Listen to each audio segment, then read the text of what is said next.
Procrastination is one of the fundamental problems that has plagued entrepreneurs, businesses, and everyone alike, and they have not been able to produce at their optimal capacity.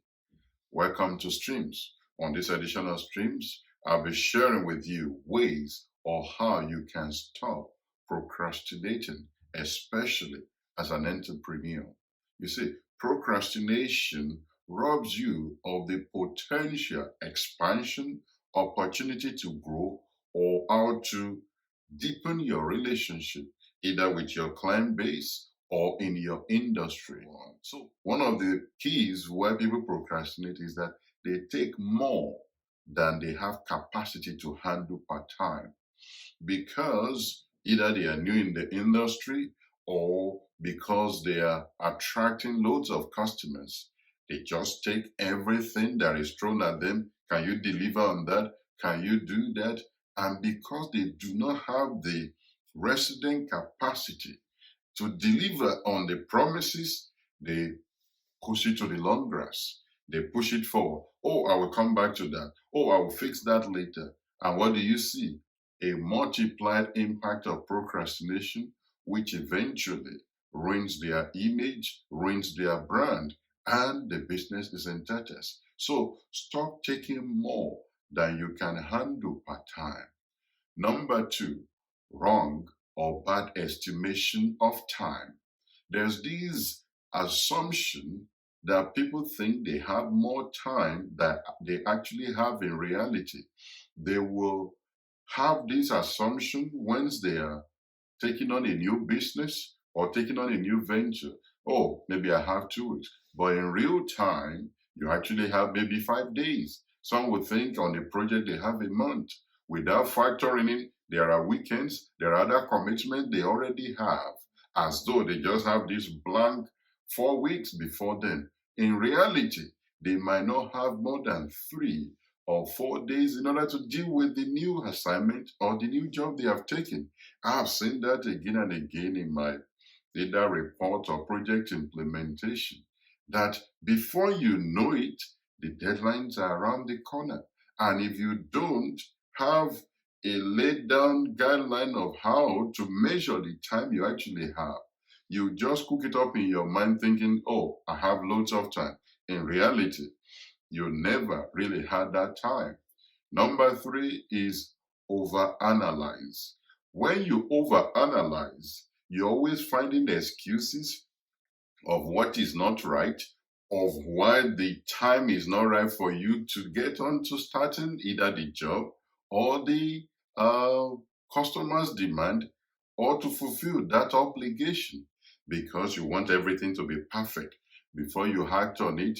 And as long as you are finding excuses because you are overanalyzing, oh, this needs to be in place like this, I need to have XY number of people around, I need to have this number of resources in order for me to deliver on this assignment. And because of that, you never take any step and you push things forward and you just use that excuse in order to delay. And number four is what I call you are easily distracted.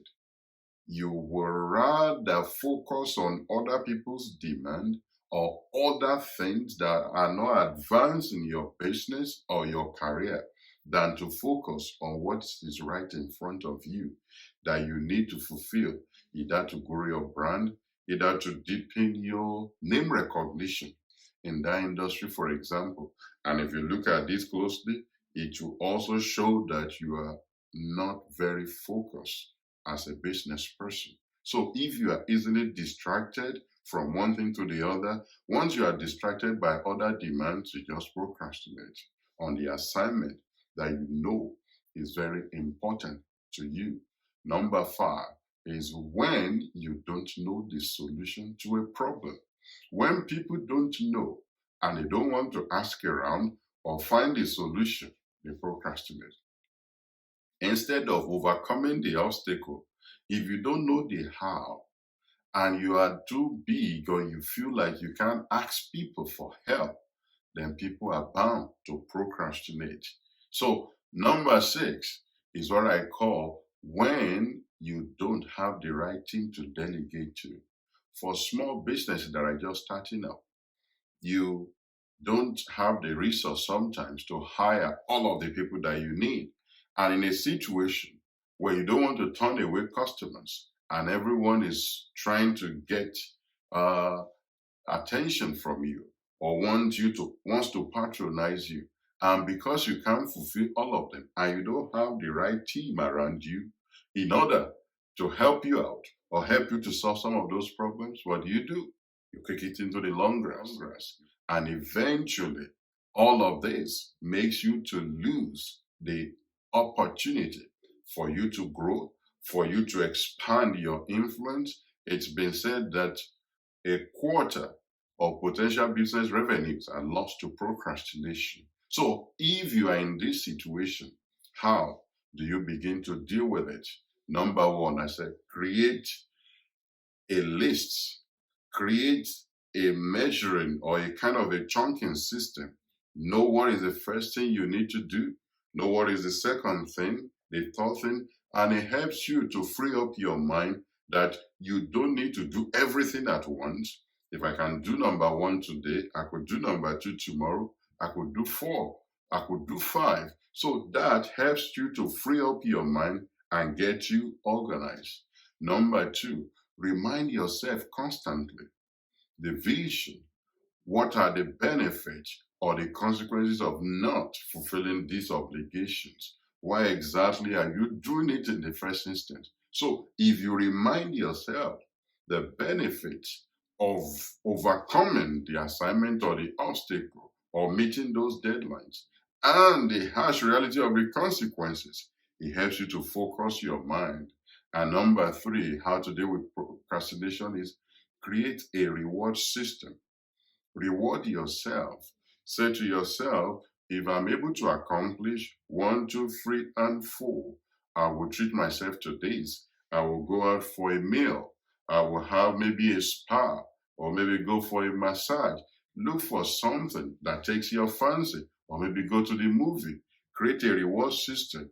These are one of the things you can do to deal with procrastination and look at those 6 areas of things that makes people to procrastinate as well. So discuss this with your team and examine your own team. Look at areas where you've made progress and where you need to make adjustments. And don't forget, at the end of this video, some other materials will come up. Watch them and help you to deepen your knowledge and the knowledge of your team. But don't forget, subscribe to this channel so that you can have notifications and other materials. Once we are uploading them, you'll be reminded. Thank you for watching, and I'll see you on the next episode. Bye for now.